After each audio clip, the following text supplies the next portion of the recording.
Cricket की दुनिया यानी गेम ऑफ क्रिकेट में आपका स्वागत है।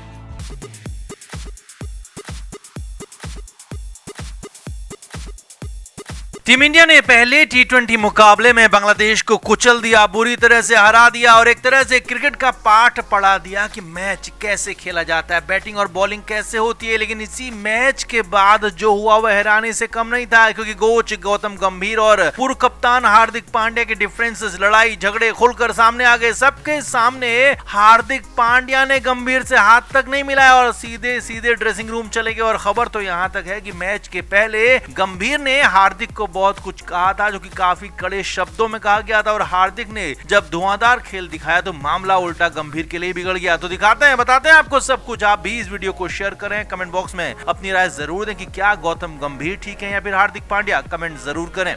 तो सूर्य कुमार यादव की कप्तानी में टीम इंडिया ने बांग्लादेश को हरा दिया, 7 विकेट से जीत हासिल हुई। अब इस मैच में सूर्या की परफॉर्मेंस अच्छी रही, लेकिन सबसे अच्छी परफॉर्मेंस रही पूर्व कप्तान हार्दिक पांड्या की। जी हां, वही हार्दिक जिनको हटाकर गंभीर ने सूर्या को ही कप्तान बनाया था। अब खबर तो पहले से थी कि कप्तानी छीनने से हार्दिक पांड्या बेहद ज्यादा नाराज हैं और इसकी वजह गंभीर को मानते हैं और बेहद ज्यादा नाराज हैं, परेशान हैं। क्योंकि नाराजगी की वजह भी है, हार्दिक पांड्या को इंटरनेशनल डेब्यू किए हुए करीब 9 साल हो चुके हैं। काफी शानदार उनका करियर अब तक रहा है और टी20 में तो उस्ताद रहे हैं। यही नहीं, हालांकि कुछ वक्त वो चोट से जरूर परेशान रहे, लेकिन अब वो फिट हैं, पूरी तरह से फिट हैं। लेकिन अब जबकि वो फिट हो गए तो उन्हें कप्तानी से हटा दिया गया और सूर्या, जो कि 2.5-3 साल पहले ही इंटरनेशनल क्रिकेट में खेलने आए हैं, उन्हें कप्तान बना दिया गया। हार्दिक पांड्या इसी वजह से नाराज थे।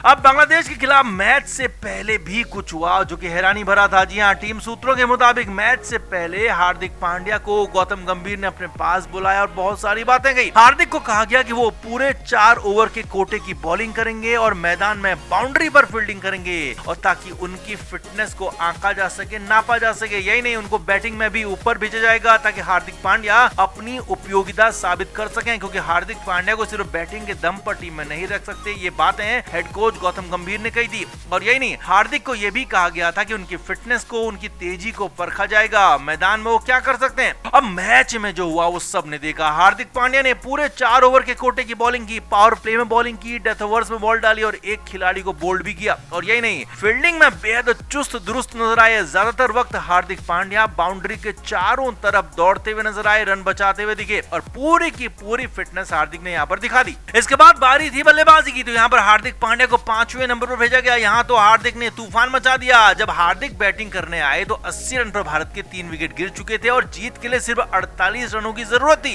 अब हालात समझिए, आखिरी बचे हुए 48 रनों में से हार्दिक पांड्या ने अकेले ही 39 रन ठोक दिए, और वो भी सिर्फ 16 बॉल पर। यानी कि विंटेज हार्दिक पांड्या की वापसी हो गई और हार्दिक ने तूफानी बल्लेबाजी करते हुए अकेले दम पर यहाँ मैच को पलट दिया, जिता दिया। अब ये सब कुछ करके हार्दिक ने दिखा दिया कि उनको हल्के में बिल्कुल भी ना लिया जाए। लेकिन असली ड्रामा इसके बाद हुआ, जब हार्दिक पांड्या मैच जीतकर वापस मैदान से बाहर आने लगे तो खिलाड़ियों से मिले, बाकी सपोर्ट स्टाफ से मिले, लेकिन गौतम गंभीर से नहीं मिले। जी हां, गौतम गंभीर से हार्दिक पांड्या मिले ही नहीं। गंभीर दूर से आ रहे थे और हार्दिक ने पहले ही अपना रास्ता बदल दिया और सीधे ड्रेसिंग रूम में चले गए और गंभीर देखते रह गए। अब इस पर दिग्गजों ने भी हैरानी जताई है। युवराज सिंह ने तो यहाँ तक कह दिया कि गौतम गंभीर की कड़ी बातें हो सकता है हार्दिक को परेशान कर रही होंगी, क्योंकि हार्दिक पांड्या इस तरह का आदी नहीं है और गौतम को भी हार्दिक को हैंडल विद केयर करना होगा। यानी कि गौतम गंभीर के साथ हार्दिक पांड्या की नहीं बन रही है, ये साफ हो गया, दिख गया है। और युवराज सिंह ने भी बांध दिया, बता दिया, सामने आ गया सच। अब ये भी सच है कि पहले हार्दिक पांड्या फिट नहीं थे, लेकिन अब जब वो फिट हैं, अच्छा भी खेल रहे हैं, तो उनसे कप्तानी छीनी गई और इसी वजह से हार्दिक पांड्या नाराज भी बताए जा रहे हैं। हालांकि सूर्या अच्छे कप्तान साबित हो रहे हैं, लेकिन हाँ, हार्दिक पांड्या भी बेहतर कप्तान साबित हो सकते थे अगर उन्हें मौका मिलता तो।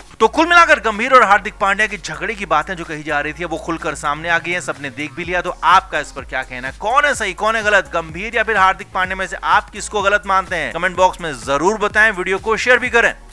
तो टीम इंडिया में लंबे समय से अगले कप्तान को लेकर बहस जारी है, क्योंकि विराट कोहली के बाद रोहित शर्मा को कप्तान बनाया गया और जब रोहित को कप्तानी दी गई तो तब रोहित 36 साल के होने वाले थे। यानी कि रोहित को काफी उम्र होने के बाद कप्तानी मिली और अभी भी रोहित शर्मा 38 साल के हो चुके हैं लेकिन कप्तानी कर रहे हैं। लेकिन रोहित ने कहा कि वो अगले 1 से 2 साल और कप्तानी करना चाहते हैं, खेलना चाहते हैं। यानी कि अगले 2 साल यानी कि 40 साल तक रोहित शर्मा कप्तानी कर सकते हैं, टीम इंडिया के लिए खेल सकते हैं। अब इधर T20 में तो सूर्य कुमार यादव कप्तान बना दिए गए और अभी वो लंबे समय कप्तान रह सकते हैं क्योंकि उनके पास अभी उम्र है और उनका खेल भी अच्छा चल रहा है। लेकिन वनडे मैचों में, टेस्ट मैचों में भारत का अगला कप्तान कौन होगा, इसे लेकर कयासबाजी चलती रही है। कभी ऋषभ पंत का नाम इसमें आगे आता रहा तो कभी हार्दिक पांड्या भी इसमें सामने आए, उसके बाद केएल राहुल के नाम की भी चर्चाएं हुई और अभी हाल ही में शुभमन गिल को वनडे मैचों में उप कप्तान बनाया गया है, साथ ही साथ टी20 में भी उप कप्तानी वो कर रहे हैं। तो ऐसे में शुभमन गिल को अगला कप्तान माना जा रहा था, बताया जा रहा था। लेकिन पहले जैसे हार्दिक पांड्या रेस से बाहर हुए, ऋषभ पंत रेस से बाहर हुए, केएल राहुल रेस से बाहर हुए, तो अब शुभमन गिल भी रेस से बाहर हो गए क्योंकि रोहित शर्मा ने इसका बड़ा ऐलान कर दिया। जी हां, रोहित शर्मा महाराष्ट्र के अहमदनगर में अपनी नई क्रिकेट एकेडमी की शुरुआत करने पहुंचे थे और यहां पर रोहित शर्मा ने बहुत सारी बातें कही। यहीं पर रोहित शर्मा ने कहा कि देश के लिए अगला शुभमन गिल, अगला यशस्वी जायसवाल और अगला जसप्रीत बुमराह इसी क्रिकेट एकेडमी से निकलेगा, यानी कि रोहित की क्रिकेट एकेडमी से निकलेगा। मैं यहीं पर हूं, आपके लिए हूं, रोहित ने कहा। इसके बाद रोहित से पूछा गया कि आपके लिए भविष्य में और कौन कौन से खिलाड़ी यहां पर बेहतर साबित हो सकते हैं, तो रोहित ने कुछ नाम लिए। रोहित ने कहा कि जसप्रीत बुमराह अभी कम उम्र में अच्छा खेल रहा है और आगे भी अच्छा करेगा, उसके पास लंबी उम्र बची हुई है। यहीं पर रोहित ने ऋषभ पंत की भी तारीफ की। रोहित ने कहा कि जिस तरह से ऋषभ वापस आया है, उसने चोट के बाद वापसी की है, वो भी कमाल की है। लेकिन इन सबसे ज्यादा रोहित ने तारीफ की, बात की, नाम लिया यशस्वी जायसवाल का। जी हां, रोहित शर्मा ने एक तरह से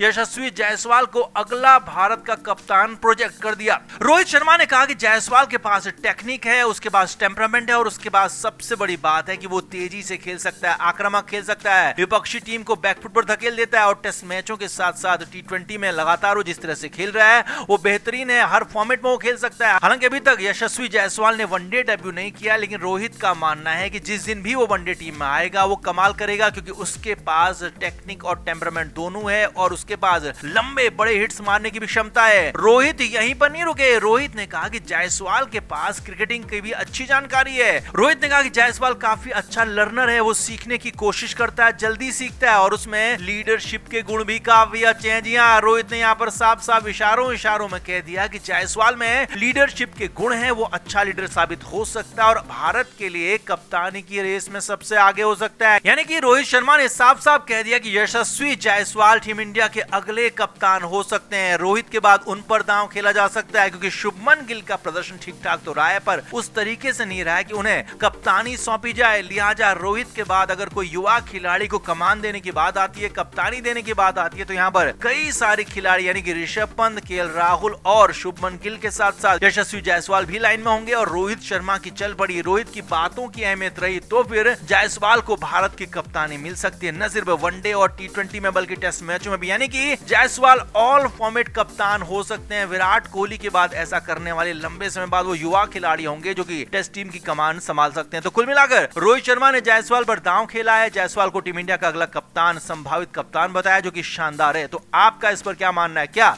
जायसवाल में वो दमखम है? क्या जायसवाल ऐसा कर सकते हैं? क्या जायसवाल में लीडरशिप क्वालिटी है कि वो टीम इंडिया के तीनों फॉर्मेट में कप्तानी कर सकते हैं? आप क्या मानते हैं? कमेंट बॉक्स में जरूर से जरूर बताएं। वीडियो को अभी शेयर भी करें। क्रिकेट के हर नए अपडेट के लिए गेम ऑफ क्रिकेट को सब्सक्राइब करें और उसके बाद बेल आइकन को प्रेस करना ना भूलें ताकि सिर्फ आपको मिले गेम ऑफ क्रिकेट की हर खबर सबसे पहले।